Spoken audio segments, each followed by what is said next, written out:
When I first came to the Lord, I was 19 to 20. I don't know how to say that in English, but I was almost illiterate. Well, I knew how to write, I knew how to read, but I couldn't understand things I read. So I had to read maybe, I don't know, 5, 10 times. I don't know. I read until I could understand it. So when I came to the Lord, I started reading because after work, buses were very crowded. So to come back from work at that time, 5:30 in the afternoon, was tough. I mean, I was midway, so the buses were already full, crowded. And so I decided, okay, I will stay here and I'll read the Bible. And I started reading the Bible. I started reading once, twice, 3 times. And I said, God, I can't understand it. I can't understand it. Didn't you write this for me? Did you write this only for pastors, for missionaries, for teachers in Sunday school? Is it not for me? And God started with time. And as I continued, I didn't stop. I continued. But I challenged God to really help me to understand His Word. He had to open my understanding. And I started understanding more and more. Well, so much so that after I did one college, 2 majors in one college once, and then I had to go. Well, I was praying for 5 years to go to England, to go to an English-speaking country.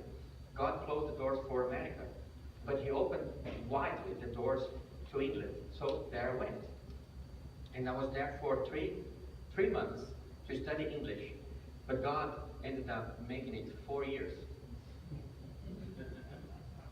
And I not only studied English, I did another college there, but then it was in English.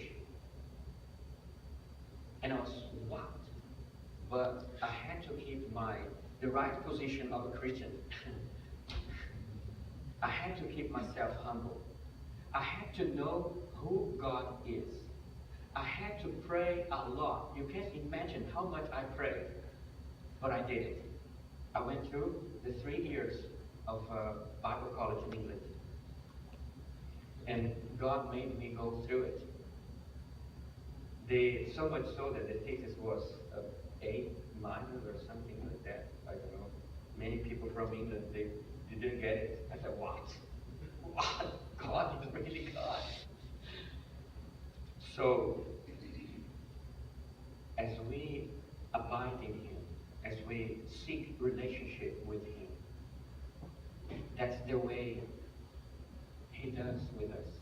That's the way we continue growing in Him.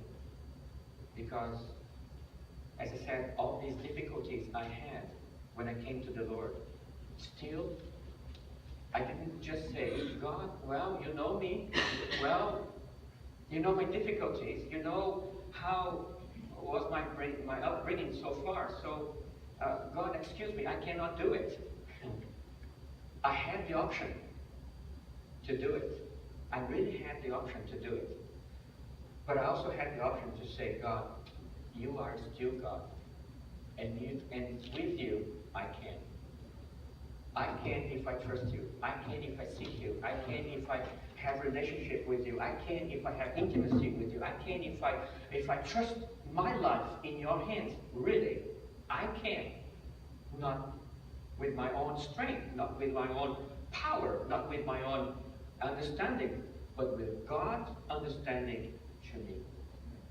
Amen? Amen. So we can, yes, just sit back and relax the ride, but we can also be in the front with God and make things happen. And it's much more fun, I'll tell you. In these 30 years of being a Christian, it's been incredible. It's been fun. I could never think about even being here now, being preaching in English now, even traveling to more than 20 or 30 countries. I could never think about it. Speaking English, speaking Spanish, I could never think about it.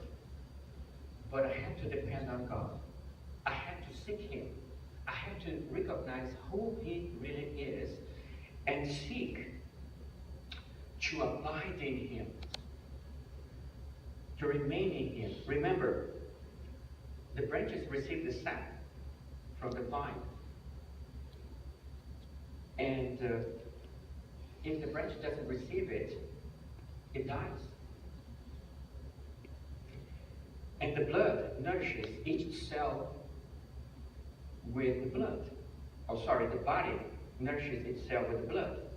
And we as Christians, our sap, that is the food that we receive, and the blood that nourishes our life is the Word of God.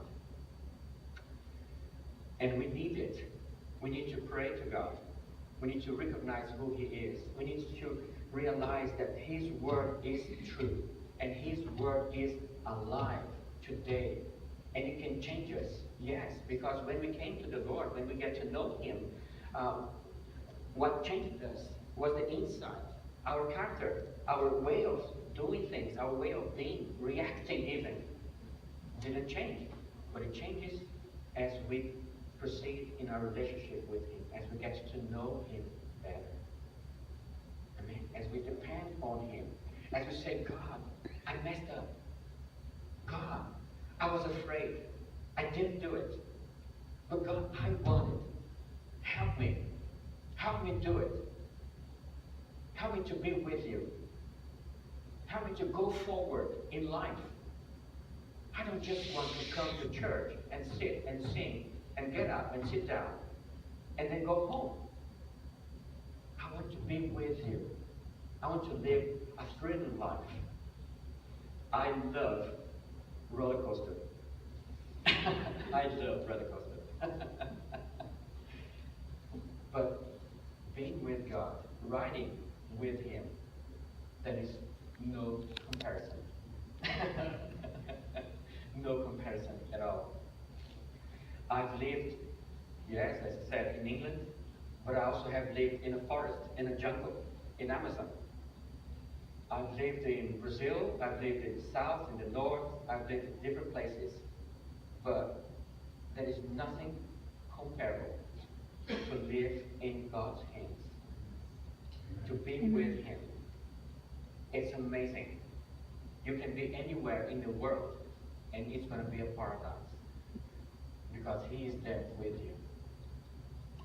Well, to glorify the Lord, not only know Him, not only seek intimacy with Him, but also we glorify the Father by giving Him many fruit. Verses 2 says, those that does not bear fruit is taken away. And as we saw in the beginning, when I was reading, He says that those that are in Him, it's not that we're going to be losing our salvation if we don't bear fruit, but we're going to be missing the time with Him, the opportunity for God to show Himself to you in a way you have never experienced before. I remember the first time Doc was in Brazil. It was my first time I was interpreting as well. 1989, 1990, I don't know. Sorry, I know maybe you don't have even that age. But we were in a slum area, very poor house.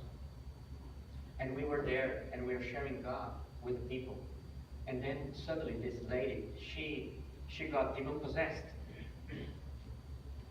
And I had never experienced that before in my life. Neither Don. And so there we were. What are we doing?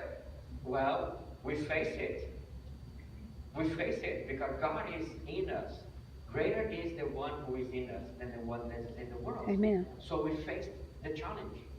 How many challenges don't we face, or should we face in our lives, that God will show Himself as great as He is.